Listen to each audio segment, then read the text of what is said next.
제가 직장을 다니면서 공인중개사 시험을 3개월 만에 합격했는데 바로 이 방법으로 합격이 가능했습니다. 공부를 할 때 공인중개사 시험의 합격 기준부터 생각을 해보는 거예요. 그러니까 모든 시험은 합격 기준이 굉장히 중요해요. 공인중개사 시험 같은 경우에는 과목별로 40점 미만인 과목이 있으면 안 되고 평균 60점을 넘으면 합격입니다. 즉 절대평가 시험이에요. 평균 60점만 넘으면 돼요. 그럼 평균 60점은 뭐다? 절반보다 조금 잘하면 되는 점수 아니겠습니까? 반타작이 50점이니까. 그래서 애초부터 60점을 넘으면 되는 시험이기 때문에 많이 공부하지 말자, 적게 공부하자, 최소한으로 공부량을 줄이고 핵심적인 내용만 공부하자, 이런 식으로 처음부터 전략을 짰습니다, 제가. 그래서 이제 시간을 줄일 수가 있었고요.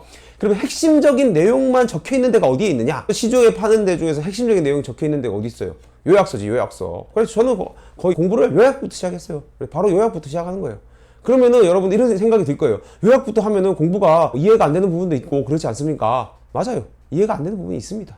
그럼 어떻게 합니까? 외웁니다. 그냥 외워가지고 풀면 돼요. 문제만 풀면 돼. 외워서 안 풀리는 부분들 넘기면 됩니다. 네, 그래서 여러분들이 60점만 받겠다는 생각으로 요약부터 조지는 거예요. 그래서 요약부터 집중적으로 그냥 짝짝짝짝짝 필요한 것만 외우는 겁니다. 물론 여기서 문제를 풀어봐야 돼요. 기출문제는 꼭 풀어봐야 돼요.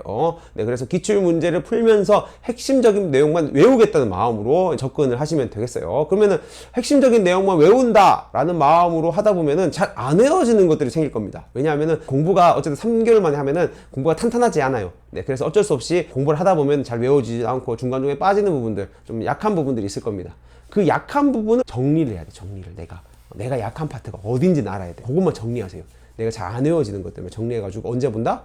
시험 직전에. 그래서 저도 공인중개사 시험 볼 때 전날은 잠을 별로 안 잤어요. 한 2-3시간 정도 잤어요. 벼락치기로 공부를 했어요. 그렇게 해서 마지막에 잘 안 외워지는 것들을 시험 직전에 따다다다다다 보고 그 다음에 시험장에서 문제를 찍으니까 그런 약했던 부분까지 잘 보완이 돼. 생각보다 내가 약한 부분, 핵심적인 내용 그것만 외우고 들어가도 여러분들 60점, 그러니까 반타작에서 조금 더 잘 보는 거잖아요. 60점 받을 수 있습니다. 저 같은 경우에는 부동산학 개론 같은 경우에는 80점을 받았고 민법은 제가 50점을 못 넘겼어요. 47.5인가? 하여튼 뭐 그 정도 받았습니다. 그래가지고 두 개 합치면 어쨌든 평균이 60점이 넘으니까 그래서 민법은 절반도 못 맞췄어. 그래서 상관없죠?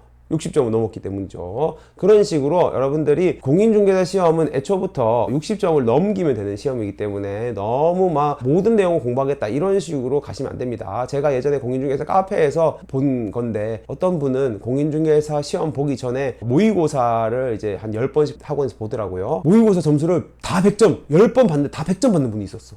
그 카페에 적어놨더라고. 다 100점 받는 분이 있다 이러면서 대단하다 이렇게 얘기하는데 그분은 엄청 열심히 공부하셨죠. 공인중개사 시험 합격하기 위해서. 그 100점 받는 게 쉬운 일이 아니거든. 근데 문제는 뭐다? 이래나 저래나 합격은 똑같다. 그렇게 안 하셔도 합격을 할 수 있는데 그분은 좀 너무 열심히 하신 거 아닌가 뭐 이런 생각이 좀 들었는데 물론 뭐 열심히 공부한다고 해서 뭘 할 건 아니지만은 시간 대비 가성비는 좀 떨어지지 않나 뭐 이런 생각을 합니다. 그래서 여러분들이 직장 다니면서 3개월 만에 공인중개사 합격하고 싶다면은 저처럼 공부를 하시면은 아마 좀 가성비 있게 공부하실 수 있지 않을까 하는 생각이 듭니다. 벼락치기 공부 잊지 마세요.